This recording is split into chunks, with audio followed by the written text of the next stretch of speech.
Hi, I'm Benjamin Mac Jackson, founder of the World War II Veterans History Project. I started this project in the summer of 2015 with the goal of providing knowledge and inspiration to my generation so they can better appreciate and understand what these heroes went through. My mission is to preserve the memories of the greatest generation.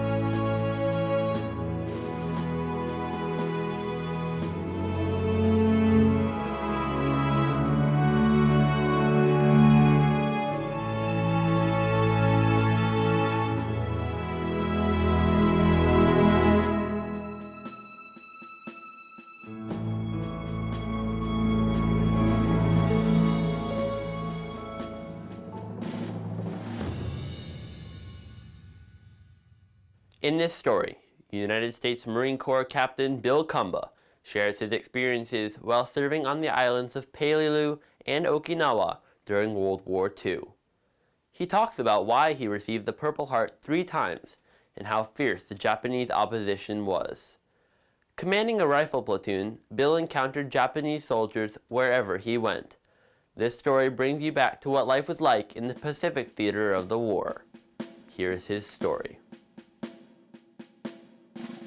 Bill P. Cumbaa, and I'm captain and in the United States Marine Corps. I went to Emory University in Atlanta, Georgia.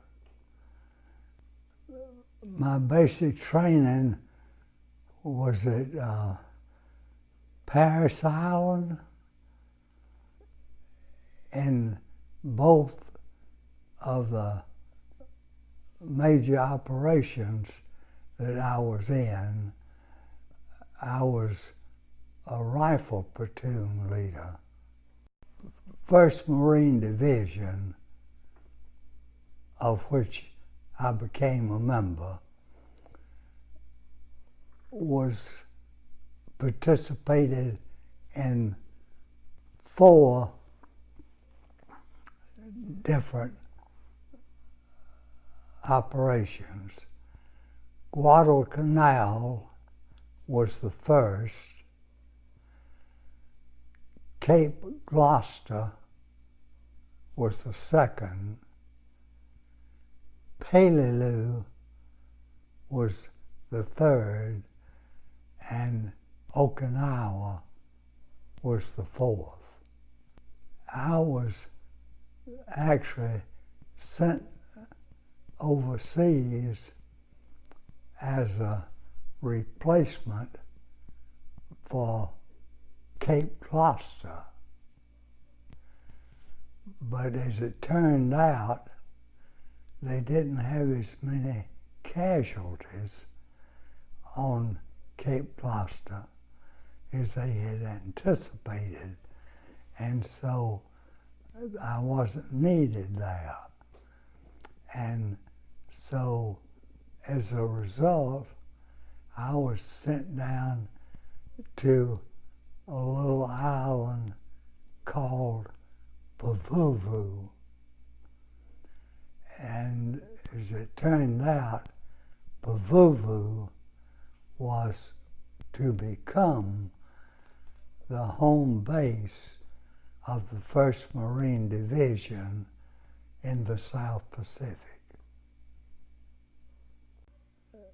I was taking my rifle platoon on Peleliu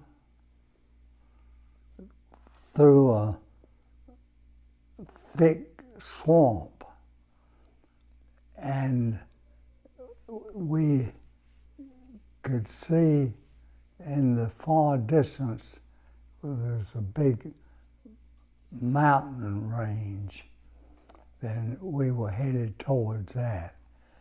Well, it took us so long to get through the swamp that by the time we made it through, it was pitch black dark, and the ridge that we were going for was still several hundred yards in front of us, but we came to a dirt road that we found out later was called the East Road. And I got on my little handheld radio, which we called a spam can, and I called my company commander and told him that we were at East Road, but there was pitch black dark, and that it would be suicide for us to try to take that ridge under those conditions. And I asked permission to wait until tomorrow morning. And so he gave me permission to do that. And so we waited until the next morning. When daylight came, there were Japanese all over the side of this ridge that we were to take, and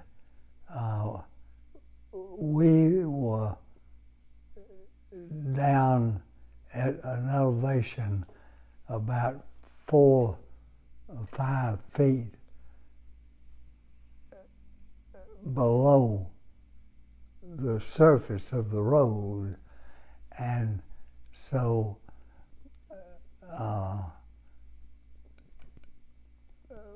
we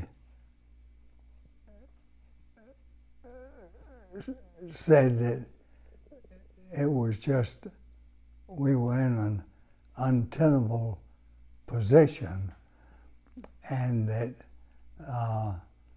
because the Japs were looking right down our throats that were on the side of this high ridge, and we could stick our finger up above the surface of the road that we were hiding behind and get a couple fingers shot off. And so I said, we need tank support. So they sent tanks. About 35 minutes later, we looked far down the road and we saw a tank coming towards us. All of a sudden, the tank blew up. And what had happened, there was a Japanese hiding in a foxhole right by the side of the road. When he heard the tank approaching him, he got ready, and on his chest was strapped a big bag of explosives. And so as the tank that was coming to help us out got opposite him. He jumped out of the foxhole and threw himself up on the treadmill of the tank, and he pulled the pin on the bag of explosives and immediately exploded. Of course, he blew himself to smithereens, as the saying goes. And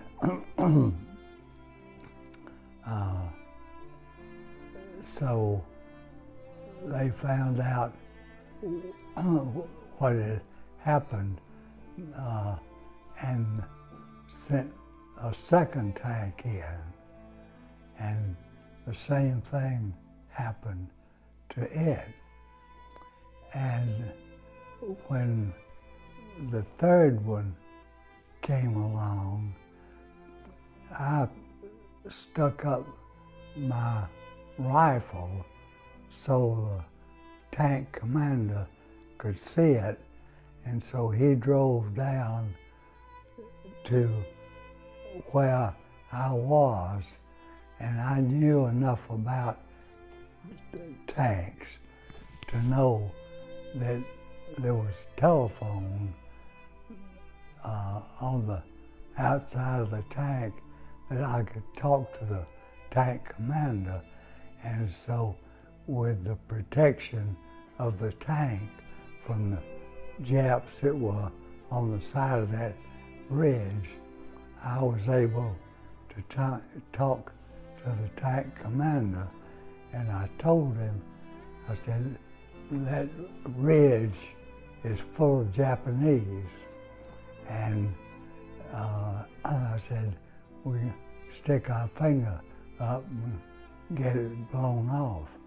And so I said, I'd appreciate it if you'd take your machine guns and spray the side of that ridge and kill as many of the Japs as possible. And I said, I also noticed at the foot of the ridge that there was a opening like to a cave to get into the ridge. And so I said, if you just for kicks, fire a couple of shots of your 75mm cannon that tanks had into that and just see what happens. Well, he did first they sprayed the side of the ridge where the Japs were firing down on my men, and my men were strung out along the side of East Road in the deficit. And so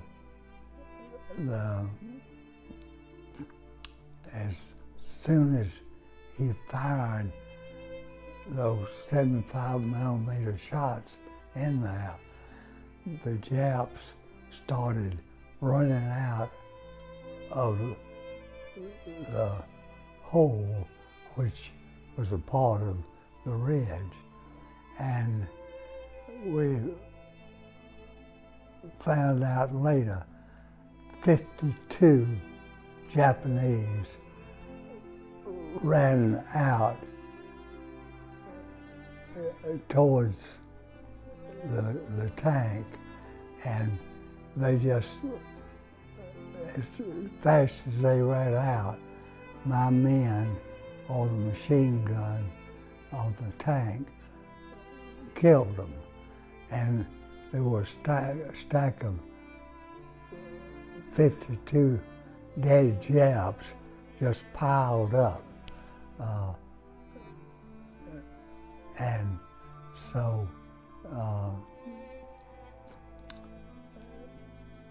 the Japanese on the side of the ridge knew what was inside the ridge, and So they cleared off, and as it turned out, this ridge that we had been ordered to take was housed one of the largest ammunition depots that the Japs had on the island. And so they cleared off of the front of the ridge where they had been firing down on us and got away. But my platoon was credited with killing 52 of the Japanese that were in that big ammunition storage area.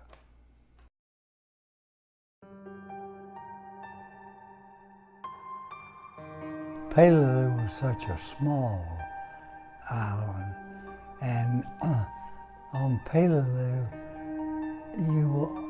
there was no such thing as a real area. So it was like you were on the front line the entire time you were there. It was just no relief.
We never let the men call us lieutenant or captain or anything like that.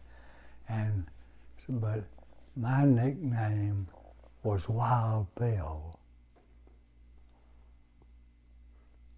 Wild Bill. I wasn't afraid of anything, and I always led my men where possible, and sending them out on a real tough mission. I went with them, and I don't know,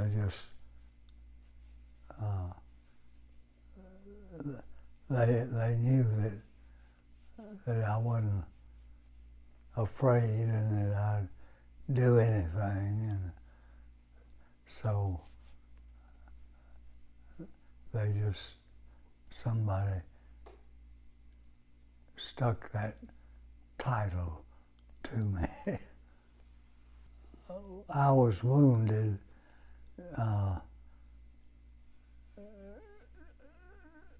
I guess 3 times, but the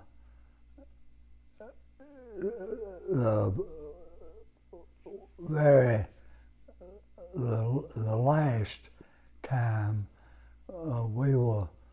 was on Okinawa, and we were walking down the street of a little fishing village called Idaman, And we, the lieutenants, always had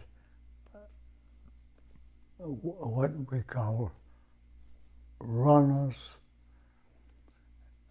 and the runner would always be at our side in case our radio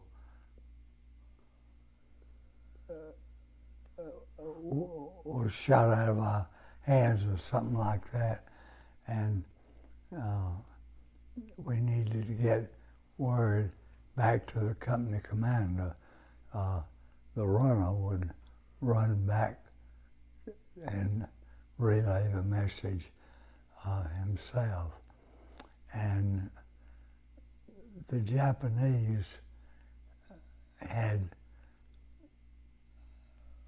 planted a landmine right at the side of the road.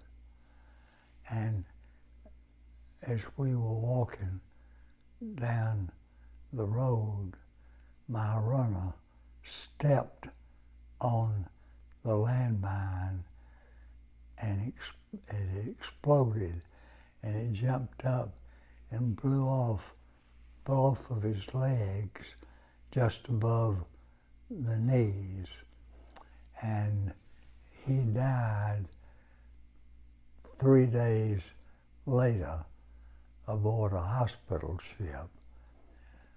But the blast that he didn't get from the landmine explosion, I received, and I had some pretty severe wounds from that, and I was hospitalized for 2 weeks, getting over the wounds.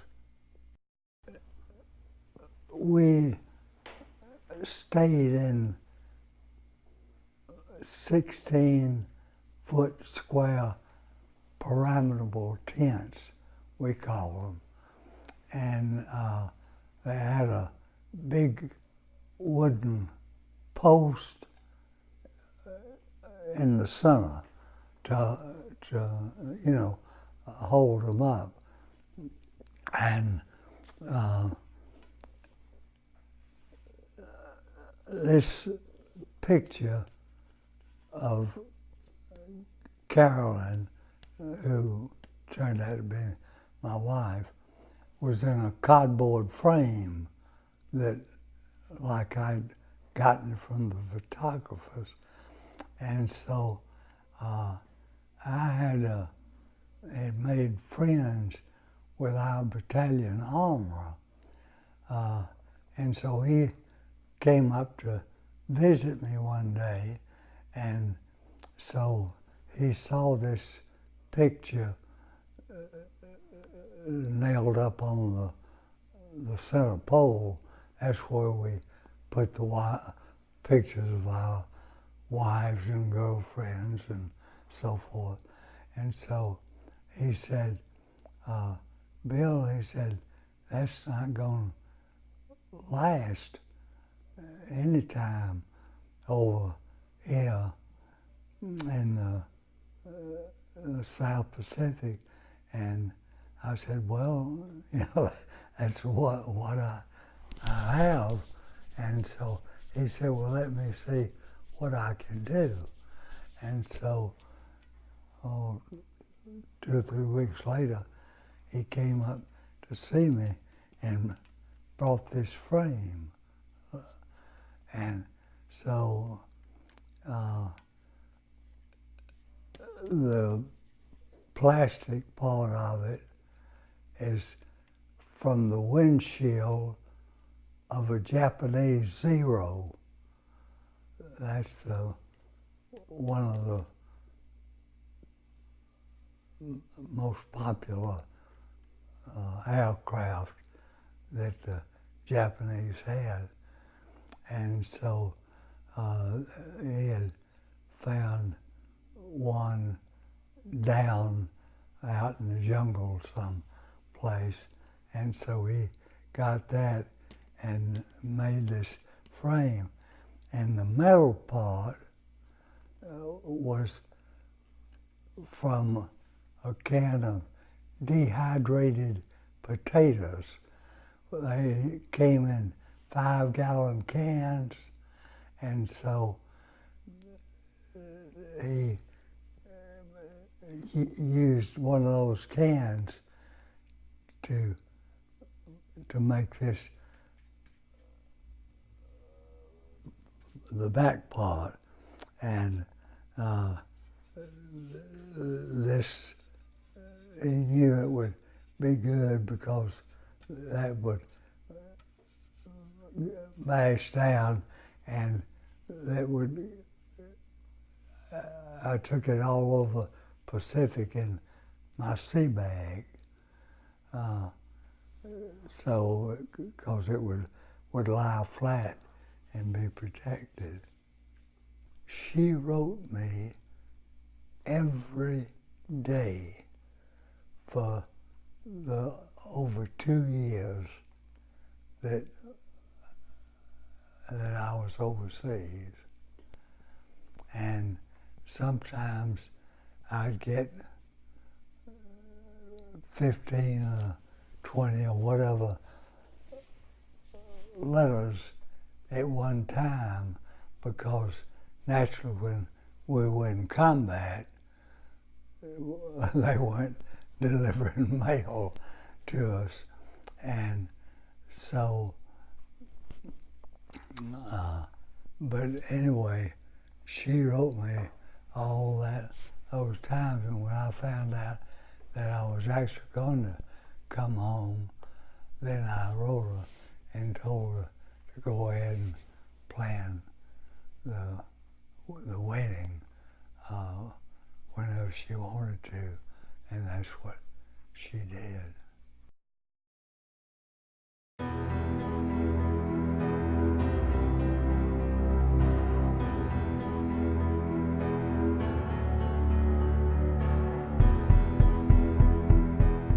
Archicatavalos was his name, and he was our corpsman, I believe, and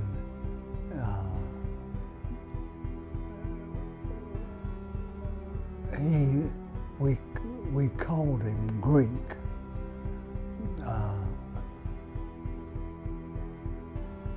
And when one of my men would get hit, they would